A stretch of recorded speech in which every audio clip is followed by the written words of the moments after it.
Hello aspirants, so welcome to my channel Career Point. आज के topic में हम लोग ये डिस्कस करेंगे कि आईपीएस पीओ मेंस जो हम लोग का 22 जनवरी को होने वाला है, उसमें हम लोग ऐसा क्या करें जो हम लोग अपना मैक्सिमम दे पाएँ, अपना बेस्ट दे पाएँ।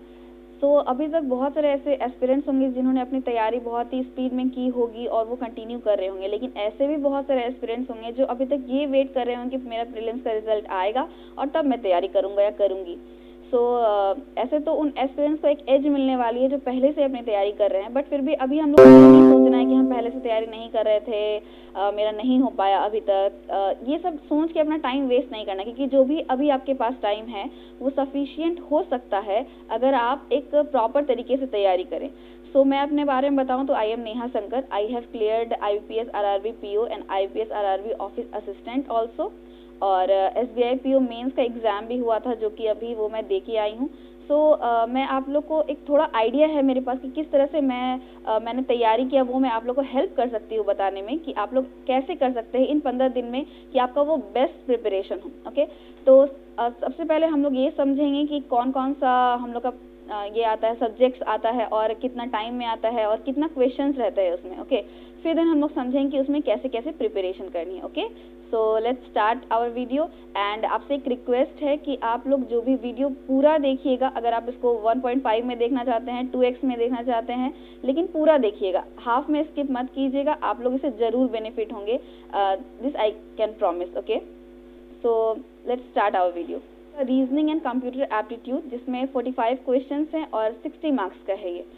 कभी कभी ऐसा भी होता है कि सारे के सारे क्वेश्चन सेम मार्क्स के रहते हैं और 45 क्वेश्चन को 60 में कन्वर्ट किया जाता है, लेकिन कभी कभी ऐसा भी होता है कुछ क्वेश्चन 1 मार्क्स के रहते हैं और कुछ क्वेश्चन 2 मार्क्स के रहते हैं। ओके, जिसमें हम लोग को 60 मिनट्स मिलने वाले हैं। नेक्स्ट है general economy and banking awareness, जो कि 40 क्वेश्चन है, इसमें 40 मार्क्स है। All question are of 1 marks and इसमें हमको 35 मिनट्स मिलने वाले हैं। नेक्स्ट है इंग्लिश लैंग्वेज, जिसमें 35 क्वेश्चन हैं, 40 मार्क्स है और 40 मिनट्स मिलने वाले हैं। और जिसमें नेक्स्ट है डाटा एनालिसिस एंड इंटरप्रिटेशन, जो क्वांटिटेटिव एप्टीट्यूड है, इसमें 35 क्वेश्चन है और 60 मार्क्स है, जिसमें 45 मिनट्स है।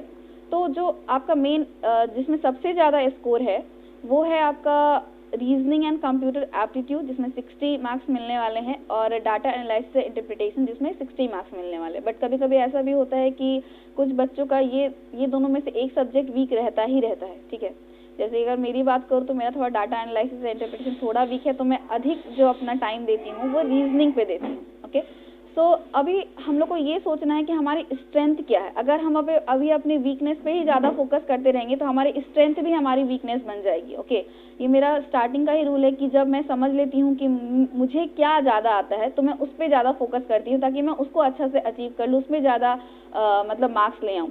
जैसे कि अभी जैसे अगर आपका डाटा एनालिसिस और इंटरप्रिटेशन ज़्यादा अच्छा है तो आप उस पर ज़्यादा फोकस कीजिए, या फिर अगर थोड़ा मतलब एक तो आपको सबको ध्यान दे के चलना ही है, लेकिन जो आपका ज़्यादा अच्छा सब्जेक्ट है उस पर आपको ज़्यादा फोकस करना है, क्योंकि वीकनेस को अभी दूर करने का टाइम आप लोग का जा चुका है। 15 डेज में अगर आपको अपना बेस्ट देना है तो आपको उस चीज़ पर ज़्यादा ध्यान देना है जो आपका बेस्ट सब्जेक्ट है। ओके, तो सबसे पहले हम लोग ये देखते हैं कि रीजनिंग एंड कंप्यूटर एप्टीट्यूड में 45 क्वेश्चन है, 60 मिनट्स है। तो सबसे पहले हम लोग एक बार देख लेते हैं कि क्या क्या हम लोग को करना है इन दिनों में। ओके, सो अभी जो है ये हमारा रीजनिंग में 45 क्वेश्चन होता है, जिसमें 4, 5 या 6 पजल्स आने वाले हैं आपको। फिर क्रिटिकल रीजनिंग होता है, 8 से 10 क्रिटिकल रीजनिंग होता है। ओके, और फिर मिसलेनियस होता है, जिसमें आपका डिस्टेंस एंड डायरेक्शन आता है, ब्लड रिलेशंस आता है। ठीक है, तो सबसे पहले पजल्स कुछ बच्चों का अच्छा होता है, प्रैक्टिस होती है उनके, कुछ बच्चों का नहीं होता है। ओके, तो सबसे पहले हम लोग को क्या करना है पेपर में, सबसे पहले हम लोग को मिसलेनियस क्वेश्चंस को कंप्लीट करना है। ओके, मिसलेनियस क्वेश्चन जितने भी जैसे डिस्टेंस डायरेक्शन हो गए, कोडिंग डिकोडिंग हो गई, उसके बाद ब्लड रिलेशन हो गए, ये सब आपको कोडेड ही आएंगे। ठीक है, तो सब first of all you have to complete all the miscellaneous questions. Okay, miscellaneous question जब कंप्लीट हो जाता है तो वो आपको जल्दी जल्दी करने की कोशिश करनी है। तो फर्स्ट 20 मिनट्स 20 to 22 मिनट्स में आप कोशिश कीजिए कि आपका मिसलेनियस क्वेश्चन कंप्लीट हो जाए। ओके, उसके बाद क्या है कि आपको 10 मिनट कम से कम आपको देने हैं क्रिटिकल रीजनिंग में। ओके, 10 से 12 मिनट आपको क्रिटिकल रीजनिंग में देने हैं। और ऐसा नहीं क्रिटिकल रीजनिंग गलती ही होती है, मैंने क्रिटिकल रीजनिंग अटेम्प्ट की है SBI PO मेंस में भी और RRB PO मेंस में भी, और RRB PO मेंस में मेरे मार्क्स अच्छे आए हैं। ओके, सो अभी से अगर आप डेली क्रिटिकल रीजनिंग के कुछ पेपर्स लगाएंगे, होता क्या है कि हम इसको हमेशा डरे हुए रहते हैं, इग्नोर करते रहते हैं कि नहीं होगा, इसीलिए नहीं हो पाता है। सो क्रिटिकल रीजनिंग अभी से अगर आप लोग ध्यान देंगे तो ये हो सकता है। ओके, तो क्रिटिकल रीजनिंग के अभी से आप 10-10 क्वेश्चन रोज प्रैक्टिस कीजिए, और आराम से ये आप उस दिन अगर आपको 10 क्वेश्चन मिलते हैं और उसमें से आप 7 भी बना के आते हैं तो ये आपके लिए प्लस पॉइंट रहेगा, क्योंकि ये अब ज़्यादा टाइम कंज्यूमिंग नहीं है। ओके, सो 10 मिनट नेक्स्ट क्रिटिकल रीजनिंग को दीजिए, फिर उसके बाद जो 25 से 30 मिनट बचता है उसमें आप जो पजल्स को सॉल्व करने की कोशिश कर सकते हैं अगर, और उसमें ये सोच देखना है कि सबसे ज़्यादा इजी पजल है उसको पहले कंप्लीट करें, फिर जो टफ पजल है फिर हम लोग उस पे जाएंगे। ठीक है, तो ये आपको थोड़ा सा पहले देखना होगा कि अगर जो इजी पजल है उसको पहले हम लोग ने कर लिया, उसके बाद फिर टफ पजल हो गए। और कोई भी चीज़ में अटकना नहीं है। अगर मेरा कोई पजल है जो मेरे पास 10 मिनट से 12 मिनट टाइम ले चुका है और फिर भी मुझे लग रहा है कि ये नहीं निकलने वाला, तो just leave that thing. Okay, क्योंकि होता क्या है, मेरा भी ऐसा हुआ है कि मैं पहले ही पजल चूज कर लेती थी और फिर मैं अटक जाती थी, 20 मिनट मेरा ऐसे ही चला गया, फिर मैं मोरल डाउन हो जाता है उसके बाद। ओके, सो पहले क्या करना है, आपको मिसलेनियस कंप्लीट करना है, फिर क्रिटिकल रीजनिंग पे आना है, फिर पजल पे आना है। उसके लिए 25 मिनट तो एटलीस्ट रहना ही चाहिए। ये नहीं कि हम पजल पे आ रहे हैं लास्ट के 10 मिनट में, तो कुछ नहीं होने वाला है। तो लास्ट के 20 से 25 मिनट में पजल अगर आप 2 भी सॉल्व कर लेते हैं तो you can score good. Okay, जैसे मैं आपको SDIPO मेंस का बताऊं कि मैं कितना टोटल कैसे अटेम्प्ट की हूँ। टोटल मैंने 90 अटेम्प्ट किया है। ओके, और फिर इस तरह से आप अटेम्प्ट कर सकते हैं अपना रीजनिंग का। और अगर इसके अलावा आपको जो भी क्वेरी होगी रीजनिंग के बारे में तो आप मुझे कमेंट सेक्शन में पोस्ट जरूर कीजिएगा। नेक्स्ट आता है आपका जनरल अवेयरनेस। तो जनरल अवेयरनेस में हम लोग क्या कर सकते हैं कि पहले आपको लास्ट 4 मंथ का करंट अफेयर्स कंप्लीट करना है। जैसे अभी से आप स्टार्ट कीजिए तो अभी 22 जनवरी का आपका एग्जाम है, तो जनवरी, दिसंबर, नवंबर एंड देन अक्टूबर। ओके, पहले ये कर लीजिए, उसके बाद फिर सितंबर और अगस्त में जाइए। ठीक है, सितंबर और अगस्त का भी मतलब ये एक बार थॉरो कर लेना है। ये जो अभी 4 मंथ्स है उसका जो भी आप रिवीजन करेंगे उसको बढ़िया से रिवीजन करना है, क्योंकि अभी जो क्वेश्चंस आते हैं वो डायरेक्टली नहीं आते। जैसे अभी SDIPO मेंस में एक उत्तर प्रदेश का एक वेटलैंड के बारे में आया था, तो उसमें 3 आपका ये दिया हुआ था कि 3 ऑप्शंस दिया हुआ था। वो फिर आता है उसमें ओनली A एंड B, फिर A B C। तो फिर उसमें जब तक आपका डीप नॉलेज नहीं रहेगा तब तक आप उसको आंसर नहीं कर सकते हैं। फिर रामसर साइट के बारे में आया था, तो उसमें भी 3 आपका दिया हुआ था कि 3 ऑप्शंस दिया हुआ था। तो जो भी आप 4 मंथ्स में पढ़ रहे हैं उसको थोड़ा बढ़िया से पढ़िए और मल्टीपल टाइम्स रिवीजन कीजिए। ओके, इसको मल्टीपल टाइम्स रिवीजन कर लेने के बाद और एक ही सोर्स पे स्टिक रहिए। ये नहीं कि हम इससे ही पढ़ रहे हैं, मुझसे ही पढ़ रहे हैं, उससे ही पढ़ रहे हैं, वो नहीं करना है। आप जो भी पढ़ रहे हैं, आप अड्डा 247 का इससे पढ़ रहे हैं, फिर या फिर आप अफेयर्स क्लाउड से पढ़ रहे हैं, जिससे भी पढ़ रहे हैं आप, ग्रेडअप से पढ़ रहे हैं, तो आप एक सोर्स पे स्टिक रहिए और उसको कंप्लीट कर लीजिए और रिवीजन्स कीजिए। ठीक है, और जिनका हो चुका है कंप्लीट, आप रिवीजन्स बहुत बात कीजिए कि आपको रिवीजन काम आएगा, क्योंकि वहाँ बहुत कंफ्यूजिंग होता है। जैसे कि मिस यूनिवर्स का इस बार कौन सा टाइटल था, तो फिर उसमें 75, 60, 70, 68, 65 इस तरह से ऑप्शंस था, तो आपको कंफर्म होना चाहिए ना कि 70 नहीं तो आप कोई 65 भी लगा के आए हैं। ठीक है, तो फिर उसके बाद फिर आप बैंक जो मर्ज हुए हैं, जैसे इस बार आया कि विजया बैंक ऑफ बड़ौदा में कौन सा बैंक मर्ज हुआ है, तो विजया बैंक मर्ज हुआ है, ये मुझे याद था तो मैंने लगा दिया था।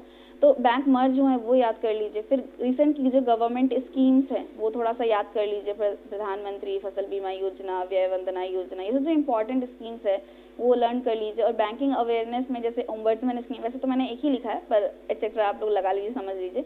ओम्बड्समैन स्कीम हो गई, और जो भी बैंकिंग अवेयरनेस थोड़ा बहुत पढ़ लीजिए। ठीक है, और इंडिया की रैंकिंग जो रिपोर्ट्स में रहती है, जैसे कि हंगर इंडेक्स में क्या है इंडिया की रैंकिंग, फिर उसके बाद और भी जो भी इंटेलेक्चुअल प्रॉपर्टी इंडेक्स है उसमें क्या इंडिया की रैंकिंग है, उसको थोड़ा आप ध्यान से देख लीजिए। देखिए, जनरल अवेयरनेस बहुत बड़ी सिलेबस है जिसकी, ठीक है, उसको कोई भी व्यक्ति ये नहीं बोल सकता कि I have done all the things, तो इसके लिए टेंशन नहीं लेना है।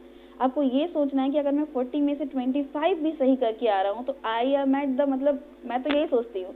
आप लोग हो सकता है कोई लोग सोचते हैं कि मैं 40 में 48 अटेम्प्ट करके आऊँ, पर मैं तो यही सोचती हूँ कि मुझे 40 में से 25 भी अगर मैं सही कर दूँ तो मतलब मैं बेस्ट हूँ। ओके, मतलब मैं अपने तरफ से मैंने बेस्ट किया है। तो इसलिए जनरल अवेयरनेस में ये कीजिए कि मतलब अधिक से अधिक क्वेश्चंस कम ही पढ़िए लेकिन उसको अधिक बार रिवाइज कीजिए। इससे होगा क्या कि आप वहाँ जो भी लगा के आएंगे सही लगा के आएंगे, जो नहीं आया वो तो नहीं आया, लेकिन जो लगा के आना है वो सही लगा के आना है। ठीक है ना, इसका मतलब एक टाइम फिक्स कर लीजिए। ये नहीं कि कोई लोग क्या करते पूरा दिन जनरल अवेयरनेस में देते हैं, इससे उनका इंग्लिश, रीजनिंग, मैथ सब कुछ बिगड़ जाता है और जनरल अवेयरनेस में सही होने का तो वो रहता है, जितना होना रहता है वो 20 या 15 होता है। जो नहीं पढ़ के थोड़ा पढ़े उनका 15 हो जाता है, जो बहुत पढ़ लिया उनका 25 हो जाता है। तो इसलिए जनरल अवेयरनेस में आप फिक्स कर लीजिए दिन का कि आपको 3 घंटा समय देना है, या फिर जितना भी आप दे सके। उसके बाद का जो समय है आपको रीजनिंग, मैथ्स और इंग्लिश में देना है। ओके, उसके बाद जो आपका है इंग्लिश लैंग्वेज, ये स्कोरिंग, मोस्ट स्कोरिंग सब्जेक्ट है जिनका इंग्लिश अच्छा है, और जिनका इंग्लिश अच्छा नहीं भी है वो भी इसमें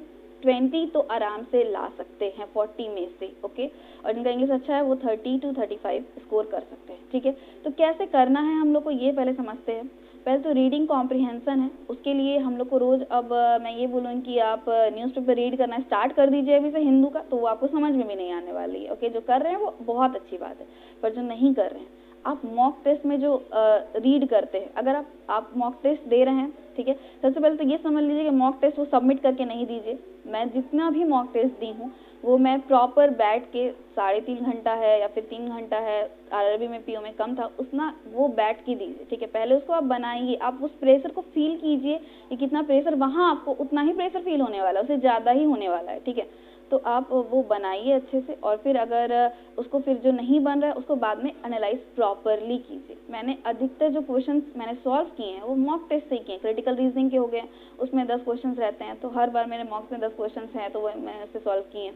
फिर पजल्स रहते हैं मॉक्स में, तो उसको मैंने बार बार सॉल्व किया। एक ही पजल को बार बार सॉल्व करने से क्या होता है कि वो, जैसे हम लोग पहले बचपन में करते थे 12th में, कि एक ही मैथ्स को बार बार सॉल्व करें, ठीक है, तो वो दिमाग में आ जाता है कि उस टाइप का जो भी आएगा वो मैं बना लूँगी। उसी तरह से मैंने पजल्स को भी बार बार सॉल्व किया। ओके, फिर जैसे रीडिंग कॉम्प्रिहेंशन है तो वो आप करिए, मतलब मॉक टेस्ट दीजिए, उसको अच्छा से पढ़िए और अच्छा से उसको टाइम देके आप सॉल्व कीजिए। ओके, फिर एरर डिटेक्शन का आप थोड़ा रूल्स ग्रामर का सीख लीजिए, यूट्यूब वगैरह में मैम है, सर हैं, वो आपको जो भी सिखाते हैं उसको सीख लीजिए। ठीक है, 1-2 घंटे का सेशन है तो आप दे के सीखिए उसको। ठीक है, क्योंकि एरर डिटेक्शन आना है, आया था इस बार। ठीक है, फिलर्स आते हैं तो वो आप थोड़ा वर्ड्स, वोकाबुलरी आपकी स्ट्रांग रहेगी, थोड़ा वोकाबुलरी 10-10 रोज करिए, जो जो इंपॉर्टेंट है वो सीख लीजिए। ठीक है, फिर connectors, starters, word replacement, word swap, ये आपको टाइम देना पड़ेगा। इंग्लिश को आप हर रोज 2 से 2.5 घंटा समय दीजिए, तो आपका इंग्लिश एक बहुत अच्छा मार्क्स आपको दिला सकता है।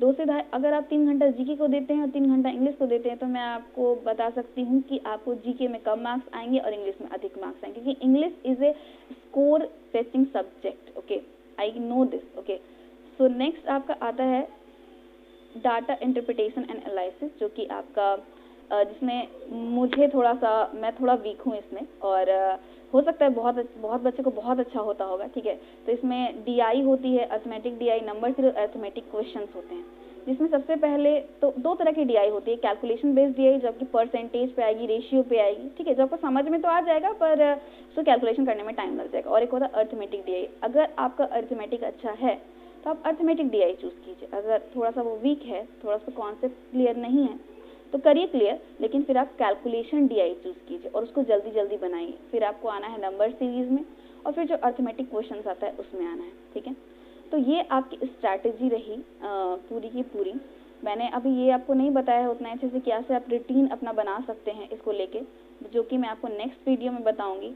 सो आई होप कि आपको ये वीडियो मेरा पसंद आया होगा। अगर आपको ये पसंद आ रहा है तो आप इसको शेयर कीजिए अधिक से अधिक लोगों के साथ, और इसको सब्सक्राइब कीजिए चैनल को, सो मैं और मोटिवेट हो सकूँ बनाने के लिए। Okay, so thank you so much for today and